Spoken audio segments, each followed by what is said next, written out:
Hello friends, my self Nishant Chaurasia और आज हम एडिटोरियल एनालिसिस में चर्चा करने वाले हैं power sharing deal in Afghanistan. तो बहुत कुछ जानने को मिलेगा कि हाल ही में जो अफ़गानिस्तान में पावर शेयरिंग हुई है उसका वर्ल्ड पर इंटरनेशनली क्या प्रभाव पड़ने वाला है और भारत पर इसके क्या इम्पैक्ट होने वाले हैं। साथ ही हम जानेंगे जो तालिबान इशू है, जो दशकों से अफ़गानिस्तान में संघर्ष चल रहे हैं, उन सभी के बारे में। ओके, तो पहले आप देख सकते हैं मैप में अफ़गानिस्तान। तो अफ़गानिस्तान आपको ये मैप में दिख रहा होगा और जूम करके देखते हैं तो जो अफ़गानिस्तान है ये रहा।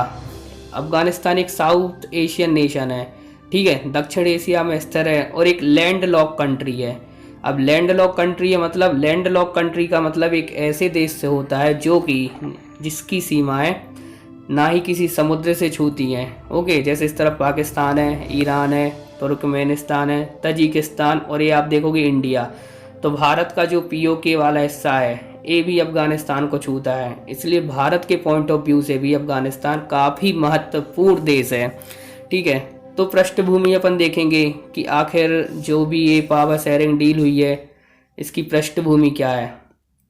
तो हाल ही में अफ़गानिस्तान में आप सभी को मालूम होगा कि राष्ट्रपति चुनाव हुए थे। उसमें जो वहाँ के प्रतिद्वंदी मतलब विपक्षी दल के नेता थे जिनका नाम है अब्दुल्ला अब्दुल्ला। ठीक है, तो आप देख सकते हैं राइट तरफ ये है अब्दुल्ला अब्दुल्ला। ठीक है, तो इनने आरोप लगाया था कि राष्ट्रपति चुनाव में धांधली हुई है और वर्तमान के प्रेसिडेंट आप देख सकते हैं शेख अशरफ गनी। तो ये अशरफ गनी है जो कि वर्तमान में अफ़गानिस्तान के राष्ट्रपति थे। तो अब पूरा माजरा क्या वो हम समझेंगे, लेकिन उससे पहले हम देखेंगे कि आखिर पृष्ठभूमि क्या रही है जो भी अफ़गानिस्तान में अभी तक संघर्ष चलते रहे। तो पृष्ठभूमि देखी जाए तो क्या होता है दोस्तों, अफ़गानिस्तान में लगभग 1979 के दशक में वहाँ की जो सरकार रहती है साम्यवादी सरकार। ठीक है, तो इस साम्यवादी सरकार का क्या हो जाता है, तख्ता पलट हो जाता है 1979 के समय में।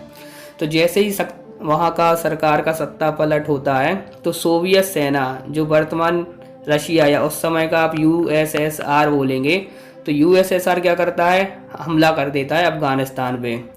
अब लेकिन जैसे यूएसएसआर वहाँ पे हमला करता है तो वहाँ पे जो मुजाहिदीन रहते हैं अफ़गानिस्तान के उनको सपोर्ट कौन करता है, उसको यूएसए हो गया, पाकिस्तान हो गया, चाइना हो गया और सऊदी अरेबिया। तो इसमें आप देखोगे कि लगभग यूएसएसआर के 15,000 से ज़्यादा सोल्जर्स मारे जाते हैं। अब जब इतनी भारी क्षति यूएसएसआर को होती है तो वो वहाँ से क्या करता है, बाहर निकलने की सोचता है। और लगभग 10 साल बाद लगभग 1989 में सोवियत संघ वहाँ से निकल के वापस चला जाता है।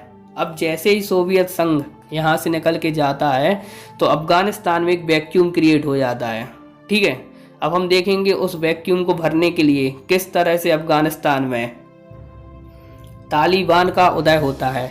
तो थोड़ा अपन तालिबान के बारे में जानेंगे कि आखिर तालिबान है क्या और आगे चल के इतना पावरफुल तालिबान कैसे हो जाता है और तालिबान का उदय किस कंडीशन में होता है। तो देखेंगे आप तालिबान, तो तालिबान एक पाश्तो भाषा का शब्द है। कौन सी भाषा का, पाश्तो। तो पाश्तो भाषा का शब्द है। तो पाश्तो भाषा में इसका अर्थ होता है स्टूडेंट से। किस चीज़ से होता है दोस्तों, स्टूडेंट। ठीक है, तो ये वही समय है जब यूएसएसआर अफ़गानिस्तान से निकल के जाता है तो तालिबान यहाँ पर पिक्चर में आता है। अब तालिबान का अर्थ अपन ने देखा छात्र या स्टूडेंट। तो प्रारंभ में तालिबान को बहुत लोकप्रियता मिलती है। अब उसका रीज़न क्या रहता है कि जो तालिबान रहता है वो इस देश में भ्रष्टाचार पे लगाम लगाता है, जो भी वहाँ पे अव्यवस्था रहती है उसको नियंत्रित करता है तथा इलाकों को सुरक्षित करता है। अब अगर कोई सुरक्षा प्रोवाइड कराता है तो वहाँ पे जो बिजनेस है, व्यापार है, उसको भी संरक्षण मिलेगा, बढ़ावा मिलेगा। ठीक है, तो इसलिए तालिबान धीरे धीरे आप देखोगे कि 1998 तक आते आते लगभग 90% अफ़गानिस्तान पे कब्जा कर लेता है। ठीक है, जो शुरुआत होती है तालिबान की वो क्या रहती है, शुरुआत में जो मदरसे चलते हैं वहाँ पे उन पर शैक्षिक कार्य करना रहता था और आगे चल के लगभग 1998 में 90% अफ़गानिस्तान पे कब्जा कर लेता है तालिबान। अब हम देखेंगे कि जो अफ़गानिस्तान में अमेरिका का प्रवेश होता है तो अमेरिका क्यों अफ़गानिस्तान में आता है। आखिर आप देखोगे कि लगभग 2001 के समय आप सभी को मालूम होगा कि 2001 में क्या होता है, 2001 में अमेरिका के वर्ल्ड ट्रेड सेंटर पे एक आतंकवादी हमला होता है। ये हमला इतना भयानक होता है कि लगभग 3000 लोगों की उसमें डेथ हो जाती है। कितना? 3000। और जब किसी देश में इतना भयानक हमला होगा और वहाँ के 3000 नागरिक मारे जाएंगे तो स्वाभाविक बात है कि वो देश बदला लेने के लिए सामने वाले पे हमला करेगा। अब इसकी जिम्मेदारी आपको पता होगा कि उस समय कौन लेता है? अल कायदा। तो अल कायदा भी एक आतंकवादी संगठन है जो कि इस हमले की जिम्मेदारी लेता है, और अमेरिका फिर बदला लेने के लिए तभी 7 अक्टूबर 2001 को अफ़गानिस्तान पे हमला कर देता है। ठीक है, तो वही आप देखोगे जब अमेरिका अफ़गानिस्तान में फ़ौज लेके जाता है, लेकिन तुरंत तब आपको उसामा बिन लादेन जो कि अलकायदा का चीफ रहता है वो मर नहीं पाता। वो कब मरता है आपने देखा होगा न्यूज़ में, लगभग 2011 के समय। 2011 में जब अमेरिकी कमांडो ऑपरेशन करते हैं और पाकिस्तान में उसके चीफ उसामा बिन लादेन को मार गिराते हैं। अब अपन देखेंगे कि अमेरिका के लिए ये डील इतनी ज़रूरी क्यों थी, या यह समझौता इतना इम्पोर्टेंस क्यों रखता है। तो एक तो आप देख सकते हैं कि जब 2011 में ओसामा बिन लादेन मारा जाता है, तभी उस समय आप देखोगे गवर्नमेंट में ओबामा जो वहाँ के अमेरिकी के प्रेसिडेंट थे उस समय पे, तो ओबामा तभी प्लान बनाते हैं कि हमें अफ़गानिस्तान से अपनी फ़ौज को वापस लेके आना है। ठीक है, फिर आप देखोगे कि लगभग 2013 में पिक्चर में आते हैं राष्ट्रपति डोनाल्ड ट्रंप। तो जब डोनाल्ड ट्रंप राष्ट्रपति बनते हैं अमेरिका के, तो उनका जो चुनावी मुद्दा रहता है, तो एक बहुत बड़े मुद्दा वो रखते हैं कि जो भी अफ़गानिस्तान में अमेरिकी फ़ौज है उसको हम वापस लेकर आएंगे। तो आपने देखा होगा ट्रंप को वैसे ही जैसा अपना मेक इन इंडिया चलता है, ऐसे ही ट्रंप ने अमेरिकी फर्स्ट की पॉलिसी अपनाई और हर चीज़ में अमेरिकियों को प्रायोरिटी दी। ठीक है, तो अभी हाल ही में फिर से 2020 में अमेरिका में चुनाव होने वाले हैं, तो ट्रंप चाहते हैं कि 2020 के चुनाव में सुरक्षा बलों की वापसी एक बड़े मुद्दे के रूप में उजागर करें और पूरे सुरक्षा बलों को वापस लेकर आएं। अब हाल ही में जो शक्ति साझाकरण समझौता हुआ है अफ़गानिस्तान में, तो उससे जो गतिरोध अभी तक बना हुआ था, जिसके कारण तालिबान अमेरिकी समझौता नहीं हो पा रहा था, तो इस गतिरोध के समाप्त होते ही ये समझौता भी हो गया और अब अमेरिकी फ़ौज अफ़गानिस्तान से वापस आ। अब हम देखते हैं कि प्रमुख बिंदु क्या हैं। तो आपको पता होगा आपके लेफ्ट में जो आपको दिख रहे हैं ये हैं राष्ट्रपति अशरफ गनी। तो अशरफ गनी राष्ट्रपति बने रहेंगे, और जो अब्दुल्ला है उनके लिए क्या दिया गया है, ये हैं अब्दुल्ला। तो इनके पास आंतरिक, आर्थिक न्याय, श्रम और सोशल अफेयर मंत्रालय रहेंगे।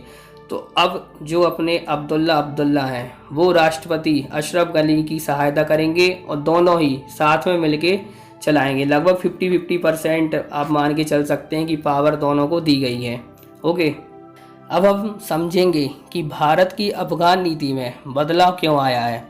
तो आप देखोगे कि जो भारत है हमेशा से ही तालिबान शासन का विरोध करता रहा है। ठीक है, क्योंकि भारत एक डेमोक्रेटिक कंट्री है और वो चाहती है कि जो भी अफगान में डेमोक्रेटिक या लोकतंत्रात्मक शासन वहाँ था हम उसका समर्थन करें।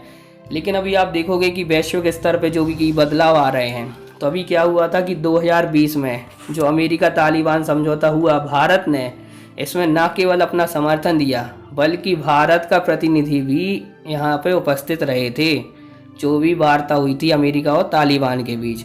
तो अमेरिका तालिबान समझौते में पाकिस्तान एक प्रमुख भागीदार है। ठीक है, तो जब बात पाकिस्तान की आ जाती है तो फिर भारत का भी यहाँ पे रोल बढ़ जाता है, क्योंकि आप देखोगे अगर अमेरिका यानी USA अफ़गानिस्तान से निकल के जाता है तो एक वैक्यूम क्रिएट हो जाएगा, और इस वैक्यूम में हो सकता है तालिबान एक बार फिर पूरा कंट्रोल अपने हाथ में ले ले।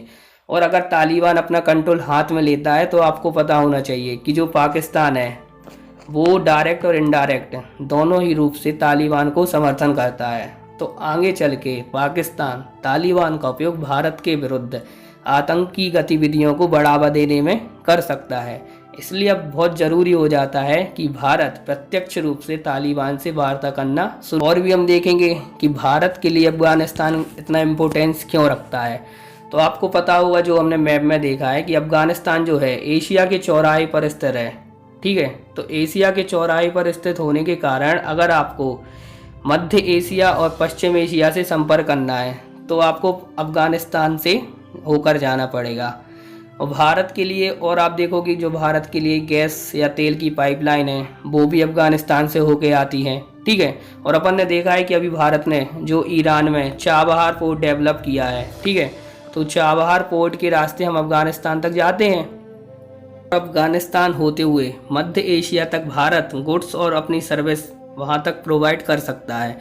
और आप देखोगी कि अभी भारत ने अफ़गानिस्तान में बहुत अधिक स्तर पर इन्वेस्टमेंट भी किया है। वहाँ पे डेवलपमेंट के लिए बहुत सी योजनाएं भारत द्वारा चलाई जा रही हैं। यहाँ तक कि अभी वहाँ की जो संसद है उसमें भी भारत ने, और वहाँ जो इंफ्रास्ट्रक्चर बिल्डअप हो रहा है और सैनिकों को प्रशिक्षण देने में, तो भारत एक महत्वपूर्ण रोल अदा करता है अफ़गानिस्तान में। और भी अगर आप चर्चा करें तो अभी आपने देखा होगा जब भारत ने सर्जिकल स्ट्राइक की थी पाकिस्तान पे, तब भी अफ़गानिस्तान ने हमारी हेल्प की थी। और आप देखोगे कि पाकिस्तान की दूसरी तरफ से उन्होंने सैनिक को उलझाए रखा था, ठीक है। तो अगर संबंध की बात की जाए तो बायलैटरल संबंध भी भारत के अफ़गानिस्तान से बहुत ही अच्छे रहे हैं और उनमें बढ़ावा ही देखा जा रहा है। तो अब आगे आप भी देख सकते हैं कि जब अमेरिका फौज अफ़गानिस्तान से निकलेगी तो भारत का यहाँ पे और एक महत्वपूर्ण रोल होने वाला है, ठीक है। तो